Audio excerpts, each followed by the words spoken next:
Hi everybody, second installment for March 2nd. Impressed? Yes, today today we have a special guest, an interview with Ken Peters. He's the narrator of the Mysterydecoder YouTube channel, who's been doing some excellent work lately, and we are happy to have you, Ken. Yeah, great. Happy to be here. Yeah. So Ken, thanks. First of all, thanks for being on the show, and I wanted to start out with just a few real, quick questions. I mean, kind of the high level stuff. What motivated you and your team to start the Mystery Decoder channel on YouTube? Yeah, question. Well, Sherry, our producer and scriptwriter, she's a big YouTube fan, and especially for the unknown, the untold, and some unbelievable types of topics.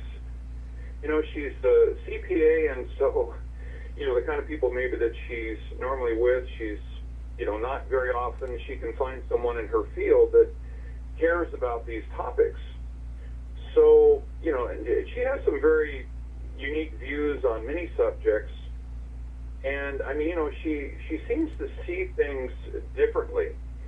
Like, for instance, a crop circle may just look like a crop circle to most people, but, she sees it and she just sees things that others don't, and she can write an interesting 10-minute story with, what she sees. And she's very similar with people also. She can just see things in people.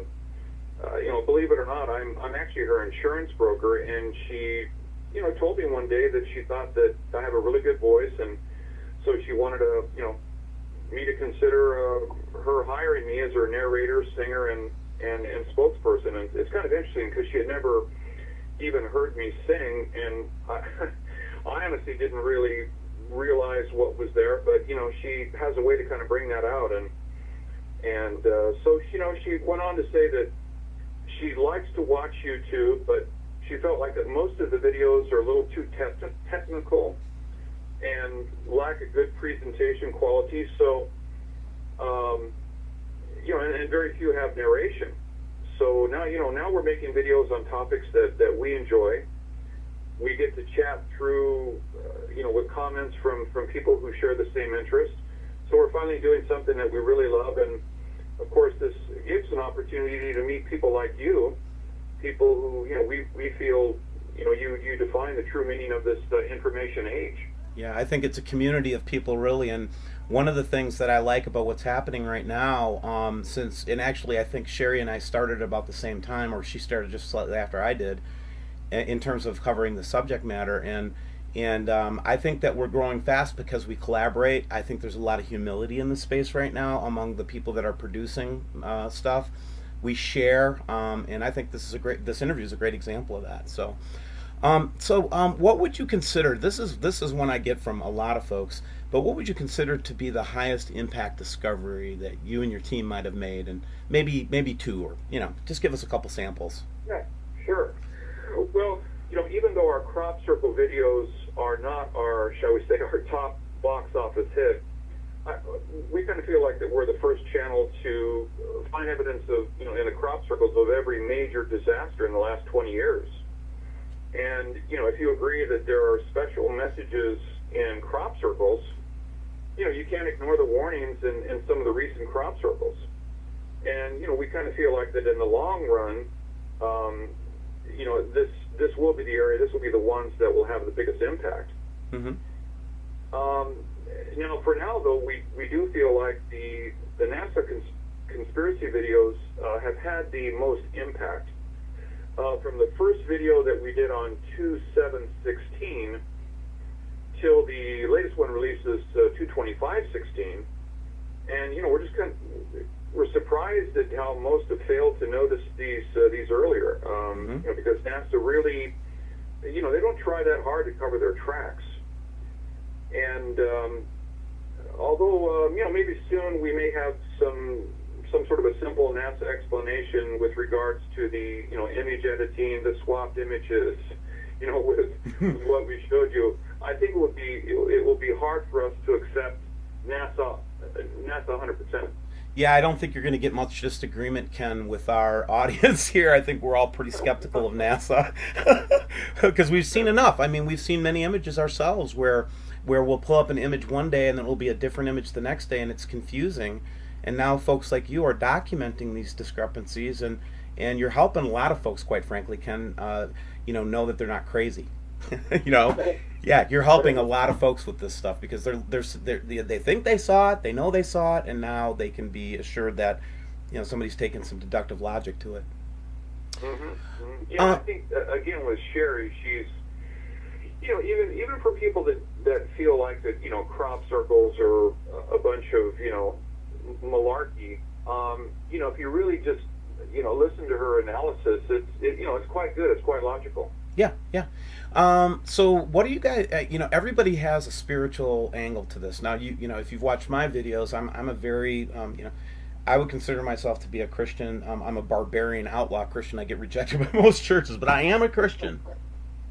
And I know that you all also, ask the big questions spiritually and stuff. But what would you think the biggest questions we should be asking ourselves right now? Yeah, we kind of feel like that as a a relatively new member on YouTube. We're actually, one comment is we're kind of surprised with how mean and negative, some of the comments are, and we think we're sharing information and our views, but we hear all kinds of name calling, and like if you talk about doomsday, you're either an idiot or a devil worshiper. Yeah. But if you don't, but then we feel like, if you don't believe this, then why do you do searches and watch our videos?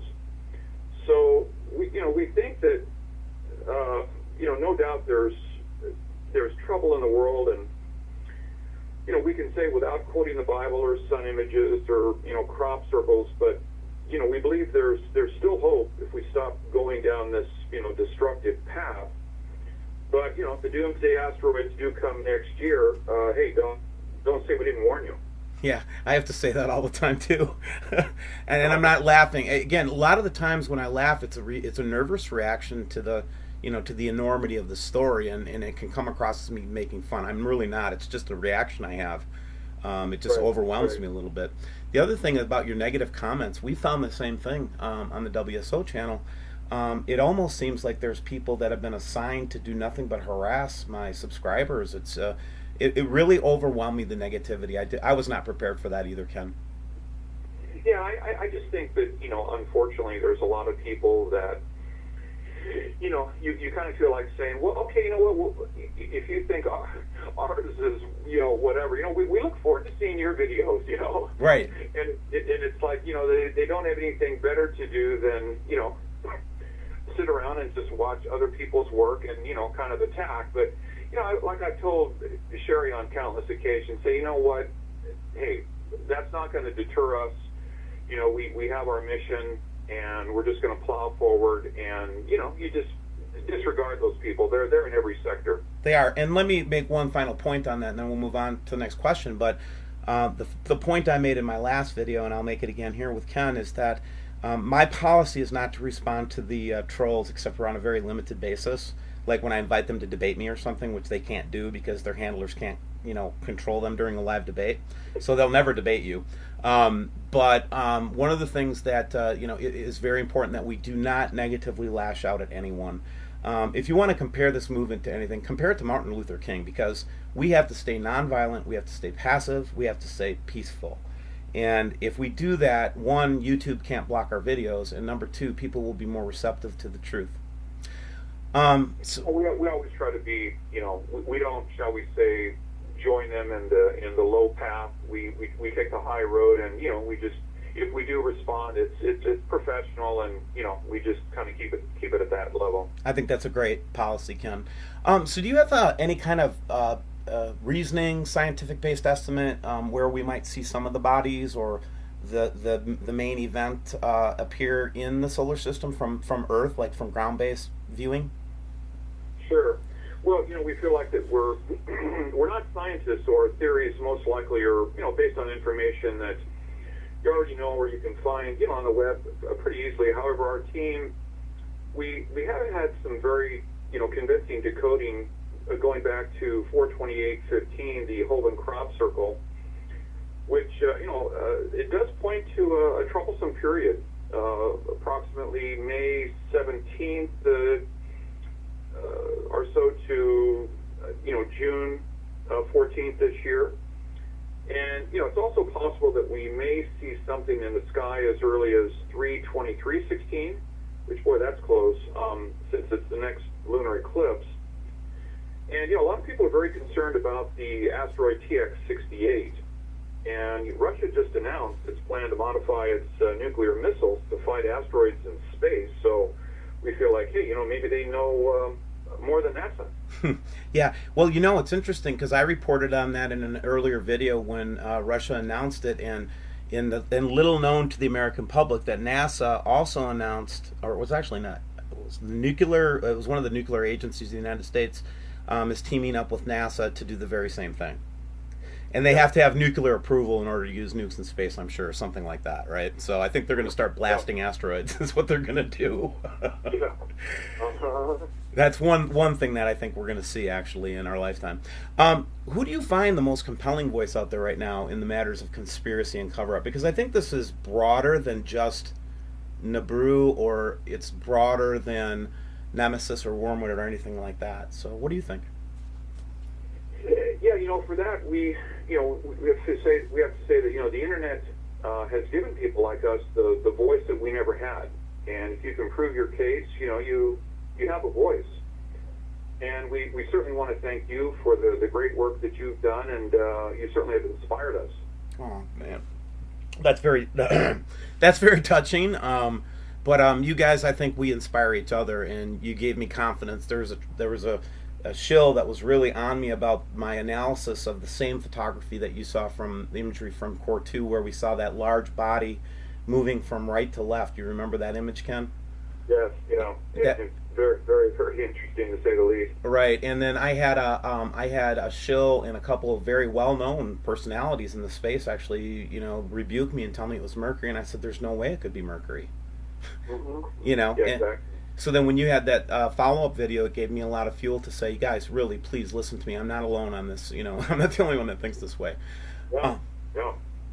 So how do you think your channel is going to go forward in the next 5 years, Ken? And I say 5 years because I believe we will. I believe it will be a disaster, but I don't believe it will be the end of the world. But please go ahead and answer. Right, sure. Yeah, we hope that we can continue our current path, and but it's nice. We really hope that we get some more encouragement and feedback from viewers, and we'll push forward, and we're confident that we can decode more mysteries. Amen. And want to mention, we also actually have three other channels. We have an Incarnated Angels, which focuses on spiritual matters, and we have a Learner to, as in the number 2, mm-hmm. Learner to Leader is our channel dedicated to help others. And so, if you'd like to learn more too about how to make the kind of videos that we do, you can check out some of the tutorials there. That's on the Learner to Leader. Yep, and I'll have those links in the video, so if anybody wants to take advantage of Ken's recommendation, just click on the link and it will take you to those sites. Sure. So I like to keep my videos relatively short. I think that's the way to go, and I think we shared a lot of meat, and I'm really encouraging my subscribers to come and look at your information regularly, subscribe, and so forth. But do you guys have any questions for me? I mean, we're all trying to learn here, right? I mean, is there anything I can share or insight I can help you guys with? Yeah, we're wondering your opinion, what you feel like will happen with the rest of 2016 here, and we're also wondering, have you built a bunker? That's yeah, okay, so again, laughing out of hysteria, not out of humor. Right. A little bit of humor, but okay, so what's going to happen in 2016? So I had a guest on last night, Ken, David Mead, who's an author that's convinced it's going to this thing is all going to go down in 2017. I hear Terrell Blackstar, who I consider to be a credible voice in the space, also saying 2017. And then you have other Christian people like Gil Brazard, who says if it's not this year, it's next year. So the first thing I would say is that we're in the window of time where the effects and everything should be very evident to us, and we should be seeing things, which we are, by the way. I have lots of documentation of that. So in 2016, I think it's going to be all about distraction. I think there's going to be a major economic collapse. That's going to be basically a trigger pulled in order to distract us from what's in the skies. Number two, I think that there's going to be, just like the Bible writers alluded to, that there's going to be wars and rumors of wars. But when you look and see what's happening in Syria right now, I believe that a lot of nation states are going to grab land prior to the event so that they can take and hold those pieces of land after the event is over with. So I think there's some geopolitics going on right now in terms of dealing away the earth. That's pretty cynical, isn't it? Yeah. Yeah.